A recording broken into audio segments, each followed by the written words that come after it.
മൗലാന അബ്ദുൽ കലാം ആസാദിന്റെ പേര് പാഠപുസ്തകങ്ങളിൽ നിന്ന് വെട്ടിയവർ തന്നെയാണ് സ്വാതന്ത്ര്യ സമര സേനാനി മുഹമ്മദ് അബ്ദുറഹിമാൻ സാഹിബിന്റെ പേര് നീക്കം ചെയ്യാൻ ശ്രമിക്കുന്നതെന്ന് മന്ത്രി എം ബി രാജേഷ്. പേരിനോട് പോലും അസഹിഷ്ണുത പുലർത്തുക എന്നത് ഫാസിസ്റ്റുകളുടെ രീതിയാണ്. വർഗീയതയുടെ വിഷവിത്തുകൾ പാകാനുള്ള ശ്രമം കേരളത്തിൽ വിലപ്പോകില്ലെന്നും അതിനെ ഒറ്റക്കെട്ടായി ചെറുക്കുമെന്നും അദ്ദേഹം കോഴിക്കോട് പറഞ്ഞു. കോഴിക്കോട് കോർപ്പറേഷന്റെ മുഹമ്മദ് അബ്ദുറഹിമാൻ സാഹിബ് സ്മാരക സ്വാതന്ത്ര്യ സമര സുവർണ ജൂബിലി ഹാളിന്റെ ഉദ്ഘാടനം നിർവഹിക്കുകയായിരുന്നു മന്ത്രി.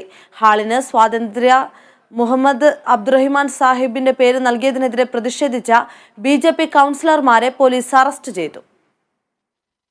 വർഗീയ കലാപത്തിന്റെ നാളുകളിൽ ഡൽഹിയിലെ ജുമാ മസ്ജിദിന്റെ പടികളിൽ നിന്നുകൊണ്ട് മൗലാന അബ്ദുൽ കലാം ആസാദ് നടത്തിയ വികാരതീവ്രമായിട്ടുള്ള ഒരു പ്രസംഗമുണ്ട്. വിഭജനത്തിനെതിരായി നടത്തിയിട്ടുള്ള അത്യുജ്വലമായിട്ടുള്ള പ്രസംഗം. ആ മനുഷ്യന്റെ പേരാണ് ഇപ്പോ NCERTയുടെ പാഠപുസ്തകങ്ങളിൽ നിന്ന് വെട്ടിനീക്കിയിട്ടുള്ളത്. പേര് വലിയ വിനയായിത്തീരുന്ന കാലത്താണ് നമ്മൾ ജീവിക്കുന്നത്. സ്വാതന്ത്ര്യ സമര സേനാനിയായ മുഹമ്മദ് അബ്ദുറഹ്മാൻ സാഹിബിനെ ചിലർ മനസ്സിലാക്കുന്നത് അദ്ദേഹത്തിന്റെ പേര് വെളിപ്പെടുന്ന മതസ്വത്വത്തിന്റെ പേരിൽ മാത്രമാണ്. ഹീനമായ സങ്കുചിത മനസ്സുള്ളവർക്ക് മാത്രമേ അതിന് സാധിക്കൂ. പേരിനപ്പുറം മനുഷ്യനെ കാണാൻ പറ്റാത്തവരുടെ മനസ്സ് നിഷ്കളങ്കമല്ല. നാടിന്റെ ചരിത്രവും സംസ്കാരവും സ്വാതന്ത്ര്യ സമര പാരമ്പര്യവും അറിയാത്തവരാണ് മുഹമ്മദ് അബ്ദുറഹ്മാൻ സാഹിബിന്റെ പേര് നൽകിയതിനെതിരെ ബഹളം വെക്കുന്നതെന്നും മന്ത്രി വ്യക്തമാക്കി. മലബാർ കലാപം ചില ഘട്ടങ്ങളിൽ ചിലയിടത്ത് വഴിതെറ്റിയപ്പോൾ യോജിപ്പും ഐക്യവും ഉണ്ടാക്കിയെടുക്കാൻ ഓടി നടന്നു പ്രവർത്തിച്ച ഒരാൾ MP നാരായണ മേനോന്റെ കൂടെ മുഴക്കുന്നത്തിന്റെ കൂടെ ജനങ്ങളെ ഒന്നിപ്പിക്കാൻ ശ്രമിച്ച ഒരാളാണ്. അതിന്റെ പേരിലാണ് അറസ്റ്റ് ചെയ്യപ്പെടുന്നത്. മലബാർ കലാപത്തെ കുറിച്ച് ഹിന്ദു പത്രത്തിൽ എഴുതിയ ലേഖനത്തിന്റെ പേരിലാണ് 1923 അദ്ദേഹം അറസ്റ്റ് ചെയ്യപ്പെടുന്നത്. 2 കൊല്ലം ആണ് ആദ്യത്തെ തവണ ജയിലിൽ കിടക്കുന്നത്.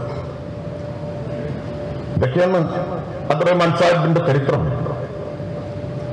മതരാഷ്ട്രവാദത്തെ എതിർക്കാൻ അവസാനത്തെ പ്രസംഗവും കൊടിയത്തൂരിലെ അവസാനത്തെ പ്രസംഗവും ഇവിടെ പറഞ്ഞല്ലോ, മന്ത്രി പറഞ്ഞു 2.5 മണിക്കൂർ നീണ്ട പ്രസംഗം. അവിടെയും പ്രതിഷേധം ഉണ്ടായി. അപ്പൊ എനിക്ക് ഇന്നത്തെ പ്രതിഷേധം കണ്ട അന്നത്തെ പ്രതിഷേധമാണ് ഓർമ്മ വന്നത്. സ്വാതന്ത്ര്യ സമര സുവർണ ജൂബിലി ഹാളിന് പുറത്തെ പാർക്കിന് മാൻഹോളിൽ അകപ്പെട്ടവരുടെ ജീവൻ രക്ഷിക്കുന്നതിനിടെ മരണപ്പെട്ടു പോയ ഓട്ടോ ഡ്രൈവർ നൌഷാദിന്റെ പേരാണ് നൽകിയത്. നൌഷാദ് പാർക്ക് മന്ത്രി PA മുഹമ്മദ് റിയാസ് നാടിന് സമർപ്പിച്ചു. മന്ത്രി Ahammed Devarkovil, Thottathil Raveendran MLA, Kozhikode mayor doctor M Beena Philip, CPM ജില്ലാ secretary P Mohanan, DCC president advocate K Praveenkumar, Muslim League ജില്ലാ പ്രസിഡന്റ് MA റസാഖ് മാസ്റ്റർ തുടങ്ങിയവർ സംബന്ധിച്ചു. ഹാളിന് മുഹമ്മദ് അബ്ദുറഹ്മാൻ സാഹിബിന്റെ പേര് നൽകിയതിനെതിരായ BJP അനുകൂലികളുടെ പ്രതിഷേധം ഹിന്ദു ഐക്യവേദി പ്രസിഡന്റ് KP ശശികല ഉദ്ഘാടനം ചെയ്തു. പേരിനെതിരെ പ്രതിഷേധിച്ച 6 BJP കൗൺസിലർമാരെ പോലീസ് അറസ്റ്റ് ചെയ്ത് നീക്കി. Kerala vision news, Kozhikode.